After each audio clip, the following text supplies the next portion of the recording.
Hello मेरे प्यारे बच्चों, कैसे हैं आप लोग। और बेटा आज हम लोग ऑप्टिक्स का पार्ट 10 करेंगे, जिसके अंदर हम लोग मेनली बेटा वेव ऑप्टिक्स की शुरुआत करेंगे। इससे रिलेटेड कुछ क्वेश्चंस को करेंगे, जो वेरी इंपॉर्टेंट क्वेश्चन की सीरीज़ हम कर रहे हैं, जो बेटा आपके CUET के एग्जामिनेशन के पॉइंट ऑफ व्यू से बेहद इंपॉर्टेंट क्वेश्चंस हैं। उम्मीद करता हूं कि आप लोगों ने प्रीवियस सारे क्वेश्चंस की प्रैक्टिस कर रखी होगी और अपनी तैयारी को बहुत अच्छे से कर रखा होगा, और मैं जानता हूं कि आप लोगों का ज़रूर इसके अंदर बहुत ही अच्छा परफॉर्मेंस होगा। चलिए इसको क्वेश्चन को करते हैं बेटा। वेव ऑप्टिक्स के अंदर क्वेश्चन की जो सीरीज़ है उसमें सबसे पहले तो हम बात करेंगे क्वेश्चन नंबर 1। क्या कहता है, ratio of intensity of two light wave is given by 4:1। The ratio of amplitude of the wave. देखो बेटा, एक्चुअली में क्या होता है कि intensity I directly proportional to square of amplitude होता है ना। ये बेसिक चीज़ें 11th में भी पढ़ी हैं आपने, 12th में भी पढ़ी हैं। तो बेटा I1 और I2 का जो रेशियो होगा वो इनके एम्पलीट्यूड के स्क्वायर का रेशियो हो जाएगा, है ना।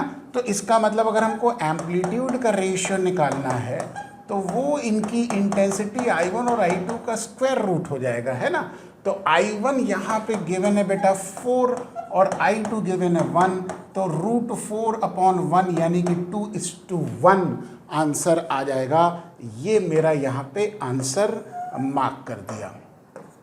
ठीक, बहुत इजी है, मतलब कंसेप्चुअल है, ये चीज़ें बड़ी कंसेप्चुअल रहती हैं, तो इसका ध्यान रखिएगा। नेक्स्ट क्वेश्चन देखते हैं क्या कहता है। क्वेश्चन नंबर 2 कहता है बेटा, 2 coherent monochromatic light beams of intensity I and 4I are superimposed.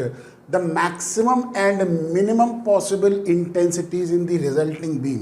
बेटा I maximum जो होता है, maximum intensity कब मिलेगी, जब बेटा हमारे पास √I1 और √I2 का होल स्क्वायर मिलेगा, और इसी प्रकार से मिनिमम इंटेंसिटी हमको तब मिलेगी जब √I1 और I2 रूट का डिफरेंस मिलेगा और उसका होल स्क्वायर मिलेगा। ये मैक्सिमम इंटेंसिटी का फॉर्मूला है और ये बेटा मिनिमम इंटेंसिटी का फॉर्मूला है ना।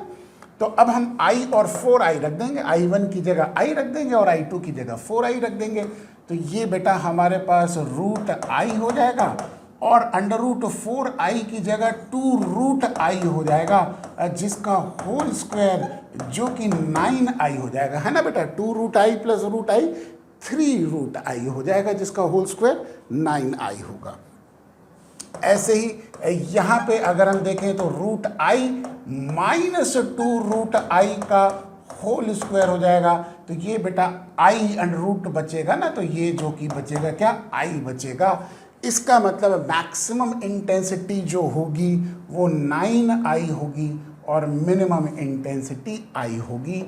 ये हमारा आंसर होगा। ठीक, इसको मैंने मार्क कर दिया। ठीक, बहुत इजी क्वेश्चन है, कंसेप्चुअल क्वेश्चन है बेटा, इंटेंसिटीज का जो मैक्सिमम और मिनिमम का जो कंसेप्ट है। अगला क्वेश्चन देखते हैं, क्वेश्चन नंबर 3 क्या कहता है। 2 sources of wave are coherent. बेटा कोहेरेंट सोर्सेज उसे कहते हैं जहां से निकलने वाली जो 2 वेव्स होती हैं वो बेटा पहले तो सेम फेज में हो या कांस्टेंट फेज डिफरेंस हो, और दूसरी चीज़ उनकी फ्रीक्वेंसी सेम होनी चाहिए। ये बड़ा इंपॉर्टेंट चीज़ है ना। तो यहाँ पे देखते हैं क्या है हमारे पास, both produce wave of the same wavelength यानी कि same frequency having constant phase difference. Phase difference क्या होना चाहिए, कांस्टेंट होना चाहिए। ठीक है, तो ये करेक्ट आंसर होगा कोहेरेंट सोर्सेस का।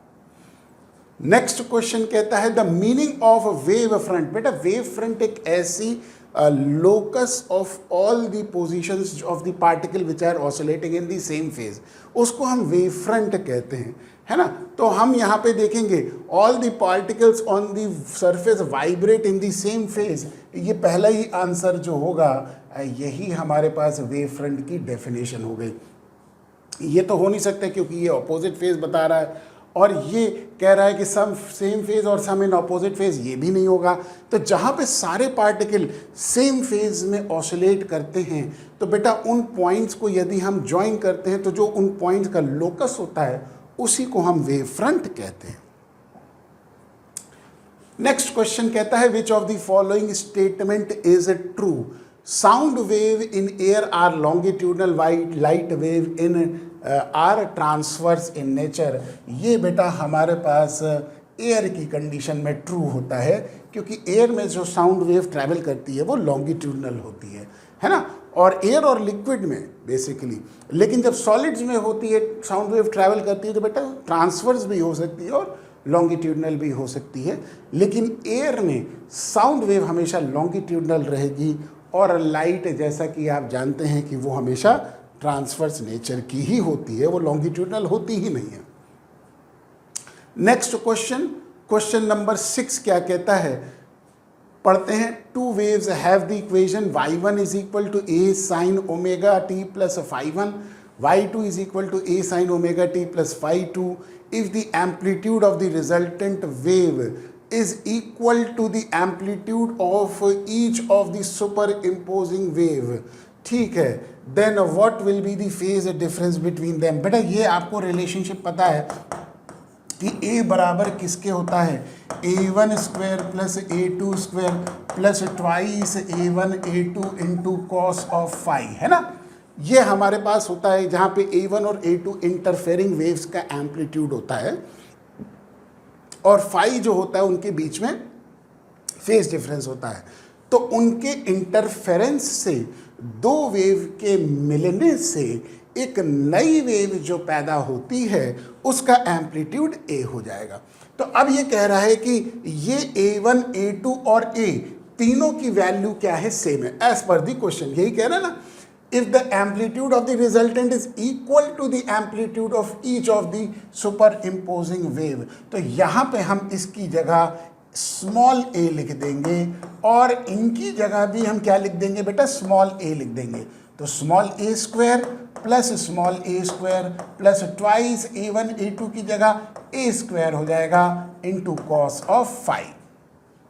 ठीक, अब हम क्या करेंगे, दोनों साइड पे बस स्क्वायर कर देंगे, तो इधर a स्क्वायर हो जाएगा और a square plus a square ये हो जाएगा बेटा 2a स्क्वायर और plus 2a square cos phi हो जाएगा। ये इधर जाके माइनस a स्क्वायर हो जाएगा, that is equal to twice a square cos phi हो गया। तो बेटा यहाँ से हमारे पास कॉस फाई की वैल्यू आ जाएगी। तो कॉस फाई जो हो गया वो -1/2, यानी कि फाई जो हो गया बेटा 120 डिग्री हो गया। तो 120 डिग्री ये हमारे पास हो गया ना बेटा 2π/3, ये हमारे पास करेक्ट आंसर हो जाएगा। ठीक है, ऐसे करके कर लेंगे, है ना। 120 डिग्री 2π/3 होता है। ठीक, चलिए नेक्स्ट क्वेश्चन देखते हैं। 7th क्वेश्चन क्या कहता है, to demonstrate the phenomena of interference we require two sources which emit radiation of same frequency and having definite phase relation. बेटा यही कोहेरेंट सोर्सेज की भी डेफिनेशन होती है, तो ये इसका करेक्ट आंसर होगा। चलिए नेक्स्ट क्वेश्चन देखते हैं। The contrast in the fringes in any interference pattern depends upon intensity ratio of the sources। बेटा जो इंटेंसिटी का रेशियो है उसके ऊपर इंटरफेरेंस डिपेंड करेगी। नेचुरल सी बात है कि इंटरफेयरिंग वेव्स की इंटेंसिटी क्या होगी वो देखना होता है, तभी रिजल्टेंट वेव की इंटेंसिटी आती है।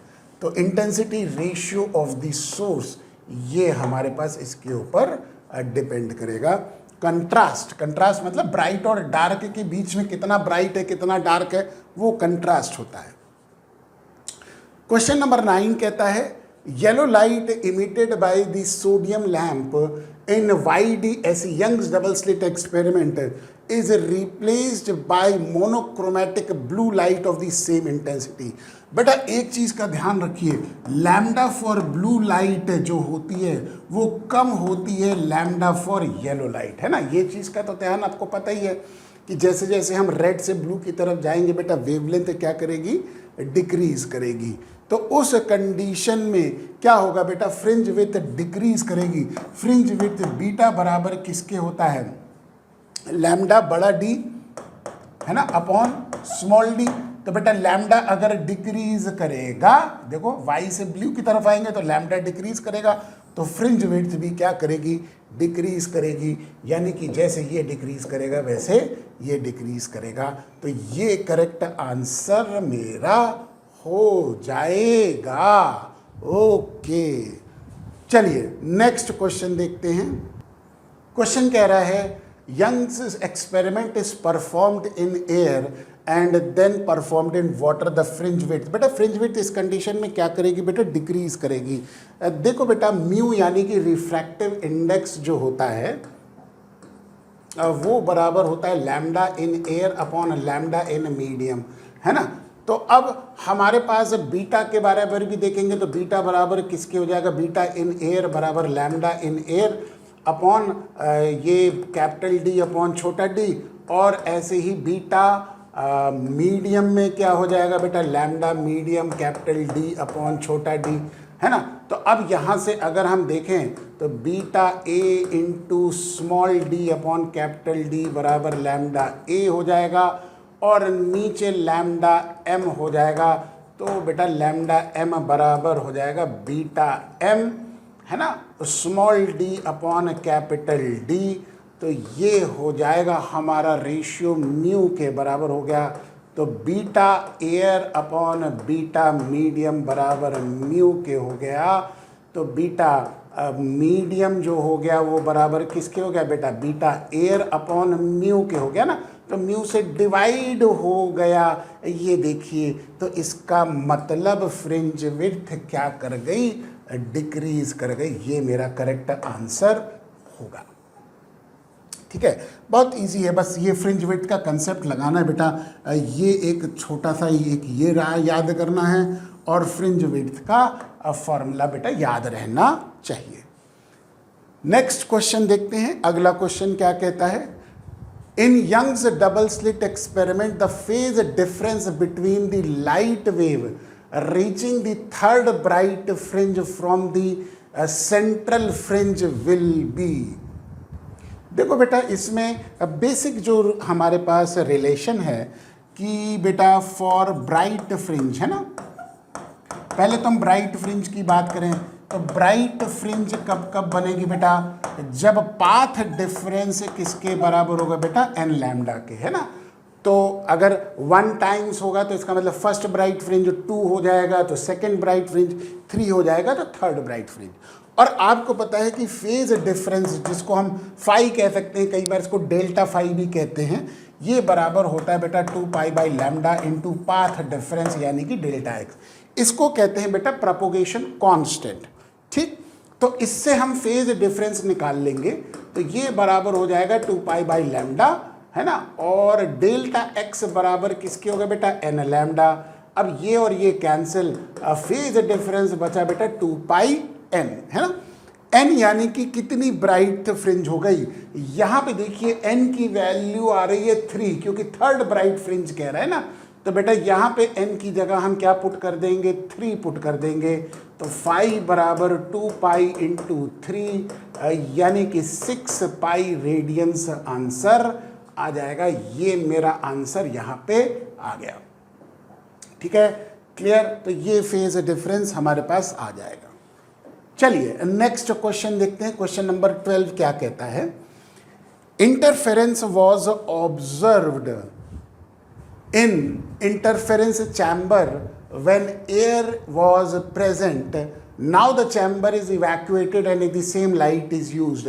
A careful observer will see interference in which width of the fringe will be slightly increased. बेटा उसका कंडीशन क्या है कि एयर की हल्की सी जो है इफेक्ट इसके अंदर हमारे पास आ जाता है, प्रेजेंट आता है ना।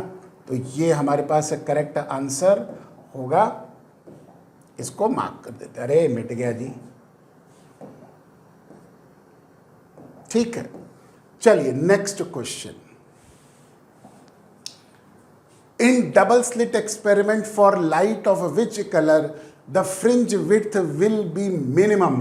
बेटा फ्रिंज विड्थ यानी कि बीटा मिनिमम किसके लिए होगी, beta minimum lambda capital D यानी कि बेटा स्लिट और स्क्रीन के बीच की डिस्टेंस, और स्मॉल डी जो होता है बेटा स्लिट के बीच की डिस्टेंस होती है।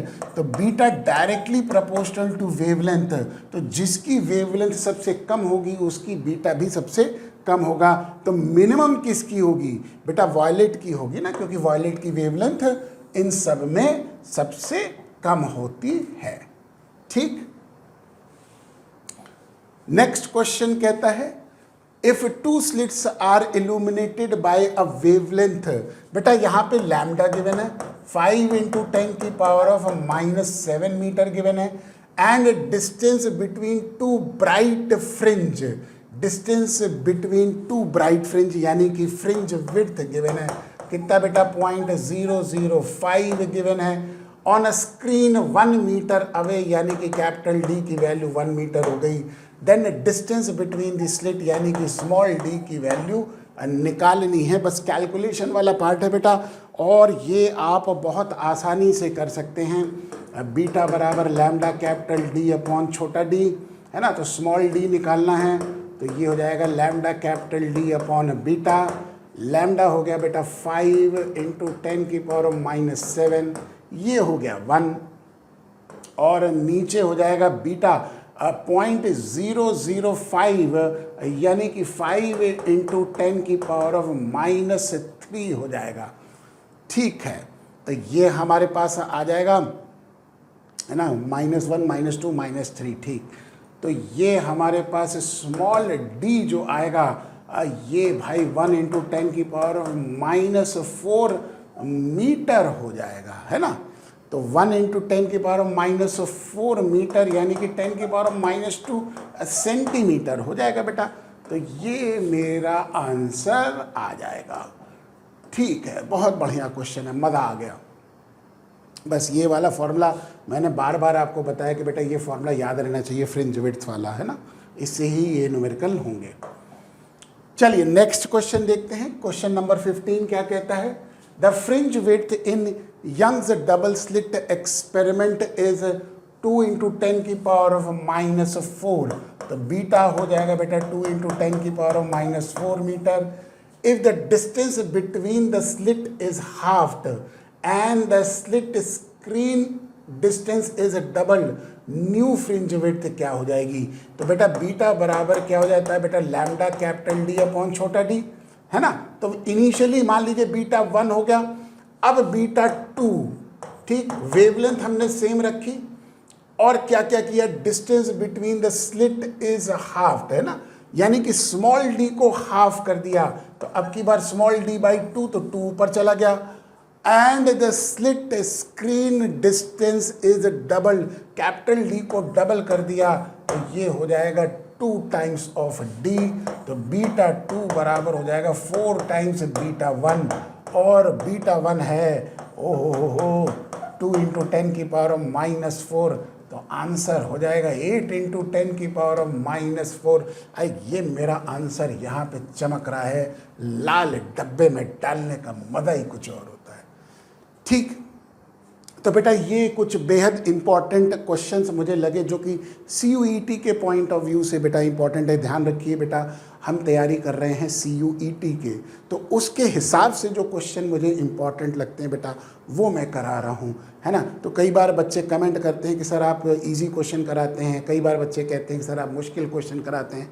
तो बेटा इजी और मुश्किल ये आपके परसेप्शंस हैं, मैं उस लेवल के क्वेश्चंस करा रहा हूँ जो कि बेटा CUET के एग्जामिनेशन के पॉइंट ऑफ व्यू से इम्पॉर्टेंट क्वेश्चन हैं।